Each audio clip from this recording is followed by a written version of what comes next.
युवा, किसान और तमाम ऐसे मुद्दे हैं जिनको सचिन पायलट हमेशा से आगे रखते आए। राजस्थान की सियासी सत्ता में गर्मागर्मी कल ज़्यादा देखने को मिली क्योंकि किसान को लेकर बजट में इतने बड़े ऐलान नहीं किए गए और उससे अशोक गहलोत नाखुश नजर आए। युवाओं की समर्थन में पायलट हमेशा से नजर आए।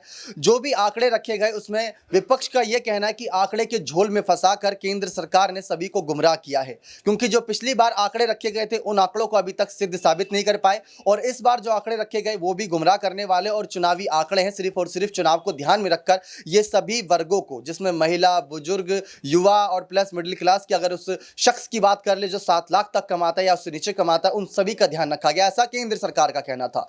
लेकिन गहलोत कल नाखुश नजर आए इस बजट से। उन्होंने खुलकर अपनी बातें रखी और जो पायलट कई सालों से मुद्दा उठाते नजर आए किसान और युवाओं का, उन मुद्दे पर गहलोत ने अपनी बात रखी। लेकिन गहलोत के बयान के बाद ठीक सचिन पायलट का बयान भी सामने आता है और सचिन पायलट उसमें अपनी बातें रखते हैं। लेकिन आंकड़ों के झोल को दूर करते हुए सचिन पायलट जो बातें रखते हैं वो सुनने लायक हैं। देखिए आप हमारी एक खास रिपोर्ट जिससे आपको ज्यादा जानकारी मिलेगी। मोदी सरकार के दूसरे कार्यकाल का अंतिम पूर्ण बजट 2023-2024 बुधवार को वित्त मंत्री निर्मला सीतारमण ने संसद में पेश किया। अगले साल होने वाले लोकसभा चुनाव से पहले मोदी सरकार के इस आखिरी पूर्ण बजट में राजस्थान को हाथ लगी सिर्फ निराशा। बजट में पूर्वी राजस्थान के लिए बहुप्रतीक्षित ईआरसीपी योजना के बारे में नहीं बोला गया एक शब्द भी, जबकि उत्तरी कर्नाटक को भद्र सिंचाई परियोजना के लिए दिए गए 5,300 करोड़ रुपए। ऐसे में सीएम अशोक गहलोत के बाद पूर्व उप मुख्यमंत्री सचिन पायलट ने भी मोदी सरकार पर निशाना साधा। पायलट ने ट्वीट कर कहा कि केंद्र सरकार का यह बजट नहीं है आम नागरिक को राहत देने वाला बजट, हर वर्ग को हाथ लगी है निराशा। बढ़ती महंगाई और बेरोजगारी कम करने को लेकर कोई ठोस कार्य योजना नहीं है।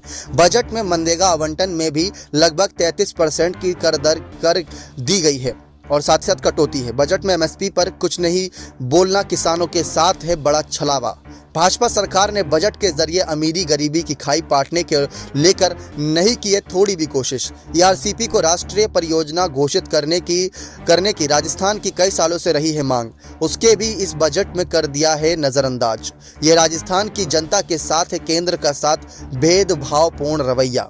साफ बताया कि कहीं ना कहीं केंद्र सरकार पूरी तरीके से भेदभाव कर रही है। और केंद्र सरकार में कौन बैठे हैं? प्रधानमंत्री नरेंद्र मोदी, जिन्होंने बजट की खुलकर तारीफ करी, लेकिन इसी बजट से निराश होते नजर आए सचिन पायलट और पीएम मोदी की सरकार पर ही हमला बोलते नजर आए। देखा आप सभी ने किस तरीके से जो पूरा विपक्ष है इस समय नाखुश नजर आ रहा है, क्योंकि जो भी बजट आया, ज्यादातर ममता बनर्जी की बात कर ले या फिर अखिलेश यादव की बात कर ले, डिंपल यादव की बात कर ले, सब यही कह रहे हैं कि ये चुनावी बजट है, चुनाव को ध्यान में रखकर इस बजट का ऐलान किया गया। इसमें और कुछ किसी का फायदा नहीं, मिडिल क्लास का कोई फायदा नहीं। कुछ आंकड़े भी ऐसे सामने आए कि कितने लोग ऐसे हैं जो 10,000 से ज्यादा कमाते हैं, 20,000 से कम कमाते हैं, कितने लोग 7 लाख कमा भी पाते हैं। ऐसी कई सारी संख्याओं को लेकर यहाँ पर चर्चाएं थी। लेकिन किसान, युवा, महिला वर्ग, वृद्ध वर्ग, ऐसे कई सारे वर्ग हैं जिनको टारगेट पायलट ने साफ तौर पर किया। खुला तौर पर इनका गुस्सा फूटता नजर आया। लाजमी तौर पर गुस्सा फूटना भी लाजमी है, क्योंकि बजट से नाखुश नजर आ रहा है इस समय विपक्ष और साथ ही साथ आम जनता की राय। अभी देखना और दिलचस्प रहेगा कि आने वाले दिनों में कैसी ये सियासत गरमाई रहती है बजट को लेकर।